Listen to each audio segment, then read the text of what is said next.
기업이 이 지경인데 이러다 줄패어 본다. 사실일까요? 여러분 이 지표를 한번 보세요. 이 지표를 보면 사실에 가깝습니다. 2023년 올해입니다. 2분기 기업 매출 하락률이에요. 기업 매출 하락률 마이너스 4.3%예요. 기업 규모가 쪼그라든다는 이야기잖아요. 기업 규모가. 물론 3분기는 달라질 수 있어요. 3분기는. 2분기가 최악이라고 이야기했으니까. 근데 그 최악이 마이너스 4.3%입니다. 마이너스 4.3%면요. 추세선으로 보겠습니다. 제가 현재를 지금 말씀을 드렸잖아요. 마이너스 4.4%란 최악을 보여드렸습니다. 그럼 추세는 어떤가? 과거에 보니까 코로나19의 위기 때 2020년 2분기 마이너스 10.1%가 있었구나. 그때 이후로 마이너스 4.3%는 최악이구나. 그런데 그때는 코로나19의 위기가 있어서 마이너스 10.1%였지 지금은 특별한 뭔가 이벤트가 강한 그런 위기는 없는데 마이너스 4.3%입니다. 이것은 여러분 저는 굉장히 충격적인 수치라고 봐요. 2021년 4월에 4분기에 24.9%까지 매출이 빵빵빵 늘어나기도 했어요. 그러다가 말입니다. 2022년 2분기를 기점으로 20.5%를 성장한 이후로 3분기에 17.5%, 4분기에 6.9%까지 떨어지더니요. 올 1분기에는 0.4%까지 떨어지다 급기야 2분기에는 마이너스 4.3%까지 떨어졌습니다. 기업 환경이 굉장히 좋지 않다는 이야기죠. 기업 환경이 굉장히 좋지 않다는 이야기입니다. 아마 말입니다. 이게 기본적으로 중국 경제가 무너지니까 우리 기업의 매출도 무너졌다. 이렇게 생각할 수밖에 없습니다. 지금 경제를 보면 말입니다. 세계 3대 시장 중에 유럽, 중국 완전히 망가지고 있는 모양새잖아요. 근데 중국에 우리가 비중이 많아요. 유럽도 수출을 하지만 중국에 비중이 많습니다. 그러다 보니까 중국이 안 좋으니까 우리가 곧바로 타격을 받고 있다. 그렇게 얘기할 수가 있습니다. 게다가 국내도 상황이 좋지 않습니다. 빚이 많아서 돈을 안 써요. 이자 폭탄 때문에 이자 내는 게 더 신경 쓰이는 거죠. 그러니까 돈을 안 씁니다. 그러니 기업 매출이 늘어날 리가 없지요. 참 심각하죠. 문제는 여러분 문제는 영업이익입니다. 영업이익이 그래도 다행이라는 생각이 들어요. 플러스가 됐어요. 플러스가. 그렇지만 기업의 영업이익 추이를 보면요. 우리가 굉장히 충격을 받아야 될 숫자들이 여기에 숨어 있습니다. 뭐가 숨어 있느냐. 2020년 2분기 최악일 때 2분기도 영업이익률이 5.3%였습니다. 3분기에는 6%였고요. 나쁘다 했는데도 말입니다. 4분기에는 3.3%였습니다. 그런데 지금으로 돌아와 볼까요? 지금으로 돌아오면 작년 4분기에 1.3%까지 꼬꾸라지더니요.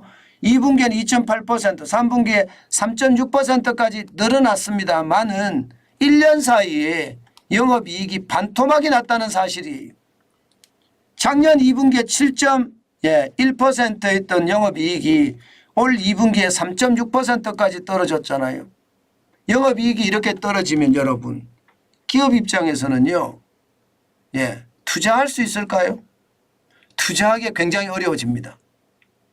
더 중요한 거 이자 낼 수 있을까요? 이자 내기도 굉장히 어려워집니다. 그러면 부실이 얼마나 될까요?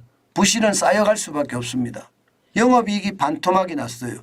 매출이 마이너스 난 것은 그래도 충분히 용인할 수 있는 그런 상황이 되지만 영업이익률이 반토막이 난다는 것은 여러분 결국 말입니다. 기업의 상황이 어려워진다는 이야기예요. 그러면 여러분도 알다시피 이 부채 어떻게 갚냐고요. 부채 2022년 기준으로 2719조나 되는데 예, 지금 2,719조 중에 부실기업의 부채 비중이 7.8%예요. 7.8% 굉장히 많습니다. 굉장히 많습니다. 예, 그러면 이 부실기업은 어떻게 될까요? 부실기업은 최악의 상태가 될 겁니다. 벌어서 이자를 못 내는 좀비 기업으로 점점 전락이 될 거예요.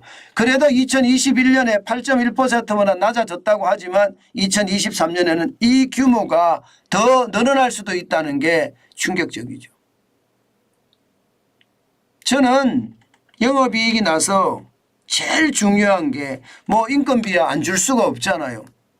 인건비는 안 주면 바로 난리가 나기 때문에. 이자는요. 이자는 안 줄 수도 있습니다.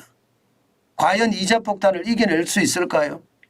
지금처럼 매출이 줄고 영업이익률이 저렇게 반토막이 나면 이자가 장난 아니거든요. 7월 현재입니다. 예금은행의 기업대출 가중평균금리입니다. 5.25%예요. 기업의 신용도에 따라 다르겠지만 5.25%만 굉장히 높은 수치예요. 대기업보다는 중소기업이 더 높고요. 그러면 이 수치를 과연 말입니다. 기업들이 감당할 수 있을까요? 저는 경기가 좋아진다면 모르겠어요. 경기가 좋아진다면 기업들 입장에서는 이자도 내고 매출도 늘고 기업의 활동이 더 크게 일어날 수도 있지만 지금 상태에서 경기가 좋아진다 이렇게 보기가 좀 힘든 요소가 많습니다.